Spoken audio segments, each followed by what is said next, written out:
आज हमारे पास है जी law of conservation of momentum. हमने मोमेंटम को डिस्कस किया लास्ट लेक्चर में। आज हम लोग कंजर्वेशन ऑफ मोमेंटम को डिस्कस करेंगे कि मोमेंटम किस तरीके से कंजर्व रहता है। जब बॉडीज़ आपस में कोलाइड करती हैं तो कोलाइड करने के नतीजे में जो बॉडीज़ का मोमेंटम है वो हमारे पास क्या रहता है, कंजर्व। जितना मोमेंटम उन बॉडीज़ का कोलाइड करने से पहले होता है उतना ही मोमेंटम बॉडी का कोलाइड करने के बाद होता है।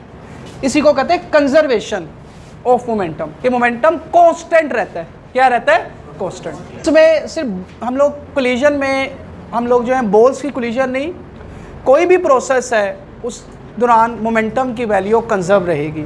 लेकिन कंडीशन है कि मोमेंटम कंजर्व कब रहेगा? For an isolated system. अगर एक आइसोलेटेड सिस्टम है तो आइसोलेटेड सिस्टम के लिए मोमेंटम की वैल्यू क्या रहेगी?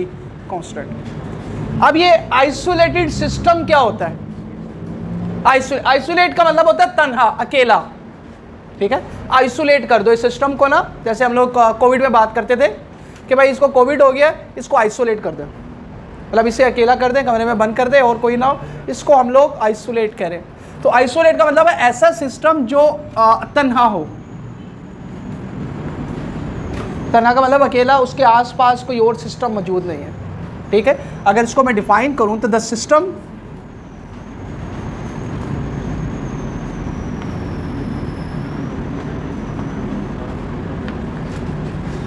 on which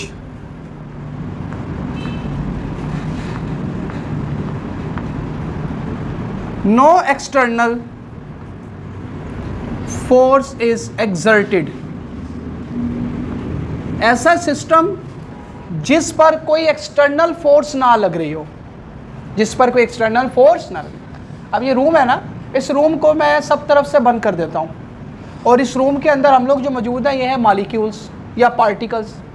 अब ये पार्टिकल्स मूव कर रहे हैं, आपस में टकरा रहे हैं, आपस में मोमेंटम ट्रांसफ़र हो रहा है एक बॉडी से दूसरी बॉडी में, लेकिन बाहर से कोई फोर्स नहीं लग रही, बाहर से कोई फोर्स या बाहर से कोई इंटरफेरेंस नहीं हो रही, बाहर से कोई भी आके हमारे सिस्टम को डिस्टर्ब नहीं कर रहा, इसमें इंटरफेरेंस नहीं कर रहा, जो कुछ भी मामला हो रहे हैं आपस में हो रहे हैं। ऐसे सिस्टम को कहते हैं आइसोलेट सिस्टम। तो ऐसा system on which no external force is exerted, जिस पर बाहर से कोई एक्सटर्नल फोर्स ना लग रही हो, तो ऐसे सिस्टम को क्या कहते हैं? Isolate. Law of conservation of momentum की कंडीशन है ये law of conservation of momentum की कंडीशन है कि सिस्टम क्या होना चाहिए? आइसोलेट। अगर सिस्टम आइसोलेट नहीं होगा तो law of conservation of momentum भी होल्ड नहीं करेगा। यानी जितना मोमेंटम बॉडीज का कोलाइड करने से पहले होगा उतना ही मोमेंटम बॉडीज का कोलाइड करने के बाद होगा। Momentum before the collision is equal to momentum after the collision. The system on which no external force is exerted, वो सिस्टम जिस पर कोई एक्सटर्नल फोर्स ना लगे उसे आइसोलेट सिस्टम कहते हैं। और law of conservation of momentum की स्टेटमेंट क्या है? For an isolated system, isolated system के लिए the total linear momentum of the system remain conserve. Total momentum system का क्या रहेगा? कंजर्व रहेगा। देखिए, अगर मोमेंटम कंजर्व है, कांस्टेंट है, तो चेंज इन मोमेंटम क्या होगा? जीरो।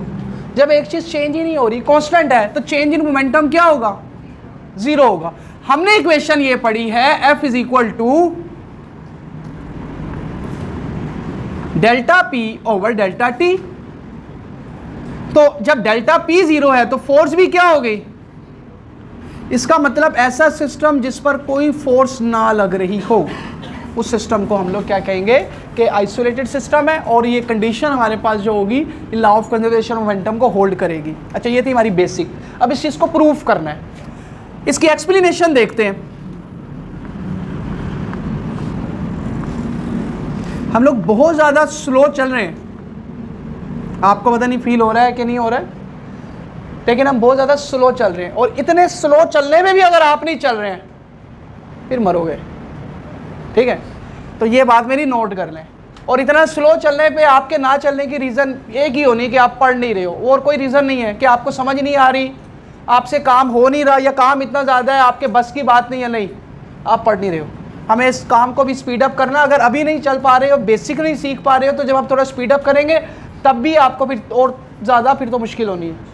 ठीक है, तो ज़रा इस चीज़ों को साथ साथ करते जाएं। अभी 2 चैप्टर हो गए और 1-2 चैप्टर ऐसे स्लो चल लेंगे, फिर थोड़ा स्पीड अप करना पड़ना काम। अच्छा, एक बॉल है जिसका मास है m1 और ये बॉल मूव कर रही है v1 वेलोसिटी के साथ। एक दूसरी बॉल है जिसका मास है m2 और ये बॉल भी मूव कर रही है v2 वेलोसिटी के साथ।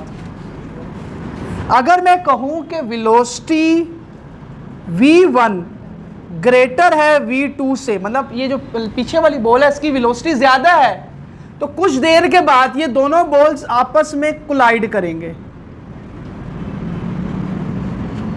कुछ देर के बाद ये दोनों बॉल्स आपस में क्या करेंगे? कोलाइड। जब ये दोनों बॉल आपस में कोलाइड करेंगे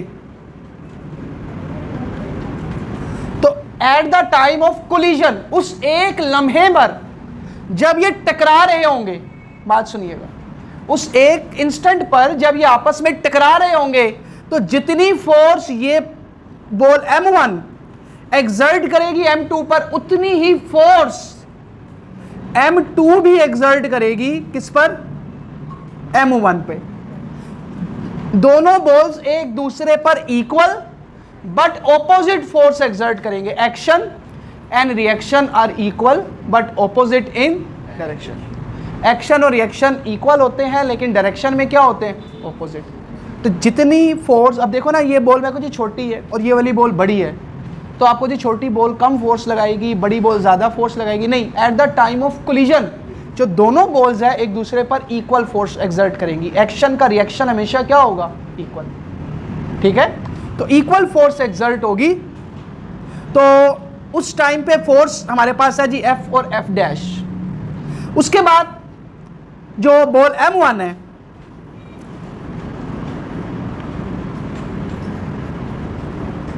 ये मूव करना शुरू होगी वेलोसिटी v1 डैश के साथ। आफ्टर द कोलिजन बॉल के मास तो चेंज नहीं होंगे, क्या चीज़ चेंज होगी? बॉल की वेलोसिटी। और जो सेकंड बॉल है ये मूव करना शुरू होगी v2 डैश के साथ। तो after the collision the velocity of both ball हमारे पास चेंज होगी और वेलोसिटी होगी जी v1 डैश और v2 dash.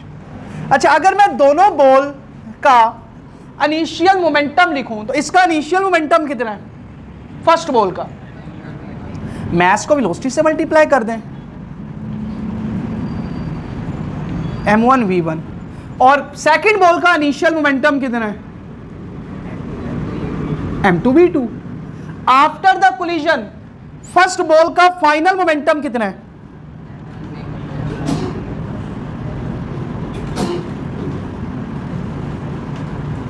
m2 v2 dash.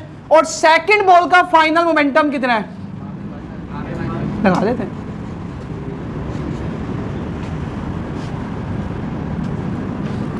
तो ये मोमेंटम मैंने इसलिए लिखे क्योंकि यूज करने थे।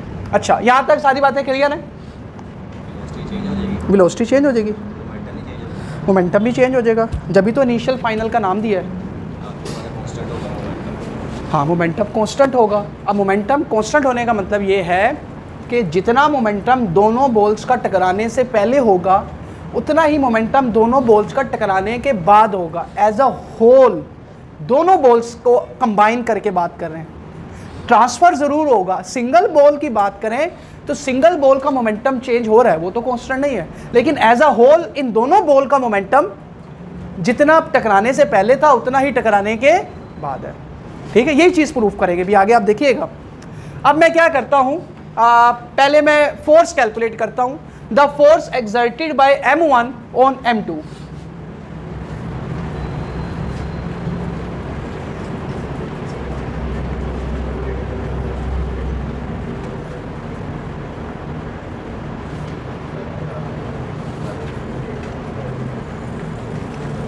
इस फार्मूला को यूज करेंगे।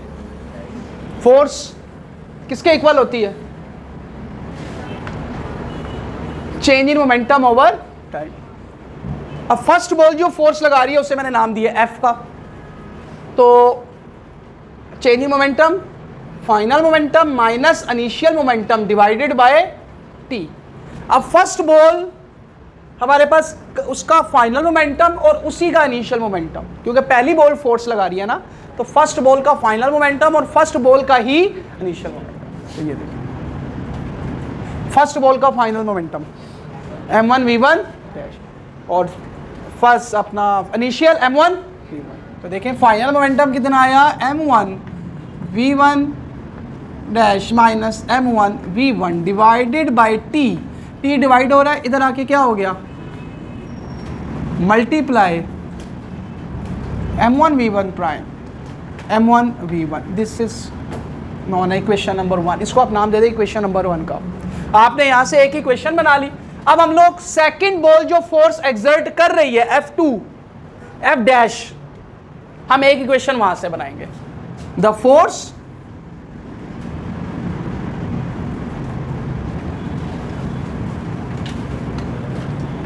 exerted by M2 on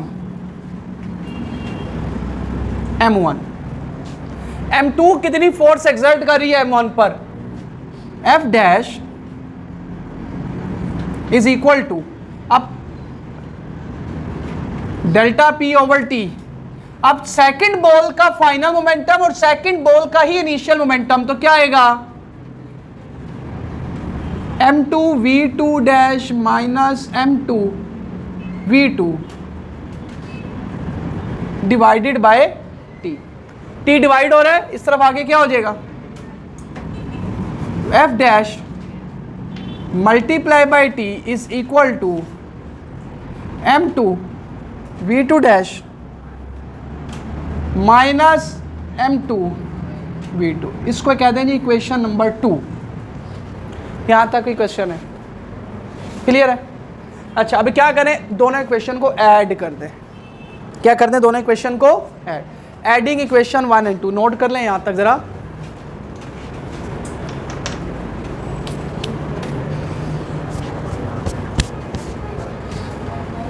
ओए हो आजकल यार, आज गर्मी ज़्यादा। आज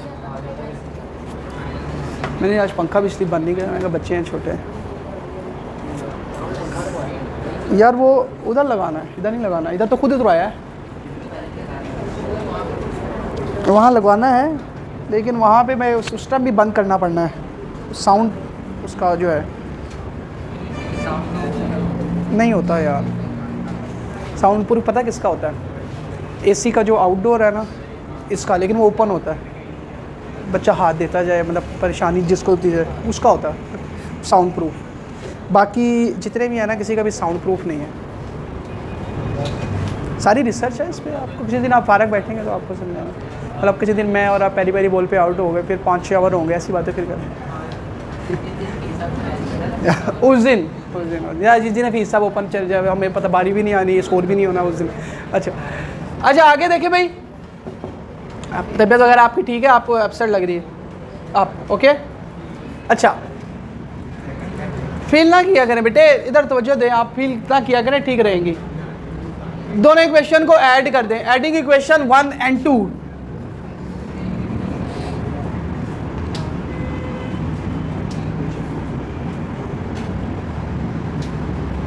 बेटा 2 मिनट जरा फैन ऑफ कर दें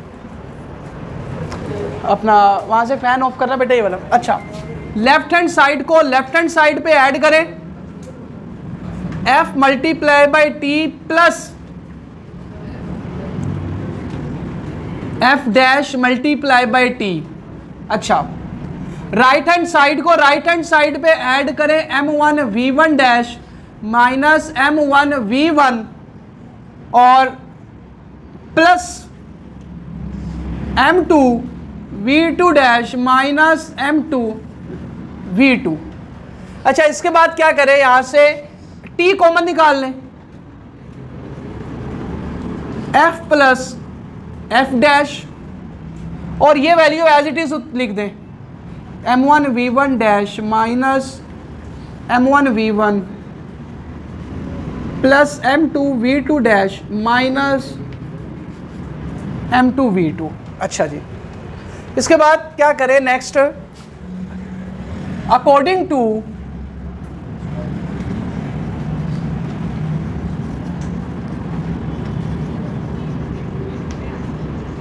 न्यूटन थर्ड लॉ के according every action has a reaction but opposite इन, ये दोनों फोर्सेस आपस में इक्वल है मैग्नीट्यूड में, लेकिन डायरेक्शन में क्या है, ऑपोजिट। तो एफ और एफ डैश आपस में इक्वल है लेकिन डायरेक्शन में ऑपोजिट है। तो फिर यहां पर मैं एफ की जगह पे क्या लिख सकता हूं, एफ की जगह पे क्या लिख सकता हूं, माइनस एफ डैश। एफ की जगह पे क्या लिखा जा सकता है, minus F dash. So the equation will become minus F dash plus F dash और टी एज इट इज, और बाकी वैल्यू भी as it is, m1 v1 minus m1 v1 m2 v2 dash minus m2 v2। अच्छा, ये दोनों value तो हो गई कैंसल, ये लेफ्ट हैंड साइड सारी होगी ज़ीरो, तो ये हमारे पास बचा m1 v1 dash minus m1 v1 m2 v2 dash minus m2 v2। अच्छा, ये माइनस वाली दोनों वैल्यू इस तरफ भेज दें, m1 v1 plus m2 v2 is equal to m1 v1 dash plus m2 v2 dash. तो ये हमारे पास फाइनल रिजल्ट है, m1 v1 और m2 v2 ये इनिशियल मोमेंटम है दोनों बॉल्स का, is equal to m1 v1 dash plus m2 v2 dash, ये फाइनल मोमेंटम है दोनों बॉल्स का। इसका मतलब जितना मोमेंटम उनका कोलाइड करने से पहले था उतना ही मोमेंटम उनका कोलाइड करने के बाद है। तो टोटल मोमेंटम क्या चीज प्रूफ की, total momentum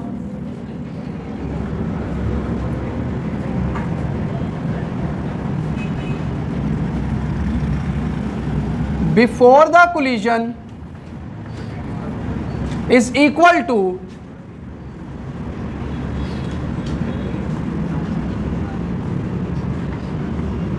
total momentum after the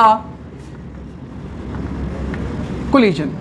जितना मोमेंटम उनका कोलाइड करने से पहले था उतना ही मोमेंटम उनका कोलाइड करने के बाद है। अगर यहां से एग्जांपल देखें तो इसका मोमेंटम अगर फॉर एग्जांपल 5 था और इसका मोमेंटम हमारे पास 2 था, तो कितना मोमेंटम था पहले, 7, और आफ्टर द कोलिजन हमारे पास जो है इसका मोमेंटम हमारे पास 3 हो गया और इसका मोमेंटम हमारे पास 4 हो गया। अब देखो मोमेंटम इंडिविजुअली देखें तो चेंज हो रहा है, लेकिन ओवरऑल कोलाइड करने के बाद इन दोनों के मोमेंटम को ऐड करें, 5 और 4 और 3 कितना हो गया, 7, 5 और 2 कितना है, इसका मतलब जितना मोमेंटम उनका कोलाइड करने से पहले था उतना ही मोमेंटम उनका कोलाइड करने के बाद है। तो ये लॉन्ग क्वेश्चन है हमारा, law of conservation of momentum. अब यहां से क्वेश्चन हमारे पास क्या आते हैं, एक क्वेश्चन है कि law of conservation of momentum की कंडीशन बताएं कि law of conservation of momentum कब एप्लीकेबल है, क्या कंडीशन है, कब एप्लीकेबल है। अच्छा, साथ ही एक और सवाल पूछ लिया, if this system is not completely isolated, if this system is not completely isolated can the law of conservation of momentum is hold। तो अब इसका ये एक्सरसाइज का क्वेश्चन है हमारे पास, can the law of conservation of momentum is hold। तो आपने कहना है यस। अब आप कहें अभी तो सर आप कह रहे हैं कि आइसोलेट नहीं होगा तो law of conservation momentum hold. अब जब उसने कहा सिस्टम कंप्लीटली आइसोलेट नहीं है, इसका मतलब बाहर से एक्सटर्नल फोर्स लग रही है, तो system law of conservation momentum hold नहीं करना चाहिए, तो हम लोग यहाँ पे भी यस लिख रहे हैं। तो ऐसी कौन सी कंडीशन है कि जिसमें सिस्टम पर एक्सटर्नल फोर्स लग रही है लेकिन फिर भी सिस्टम आइसोलेट है और law of conservation momentum hold कर रहा है, क्या कंडीशन है, इसकी कंडीशन है if the external force is very small as compare to internal force, it does not affect the internal force या सिस्टम। अगर बाहर से लगने वाली फोर्स बहुत स्मॉल है as compare to internal force, तो अब इंटरनल फोर्स, अब सिस्टम इस सूरत में आइसोलेट तो नहीं है ना, बाहर से फोर्स लग रही है, लेकिन बाहर से लगने वाली फोर्स इतनी वीक है कि वो इंटरनल जो फोर्स है या इंटरनल जो सिस्टम का मोमेंटम है उस पर कोई इफेक्ट नहीं कर रही।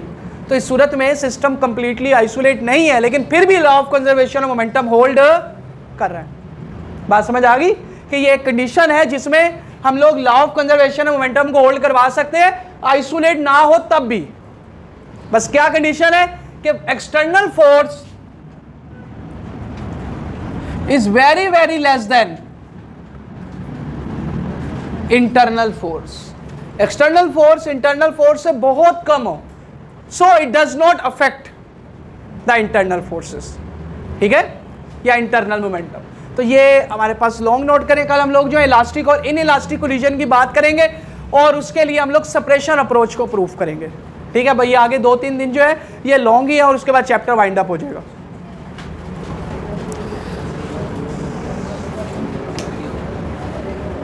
क्या टाइम हो?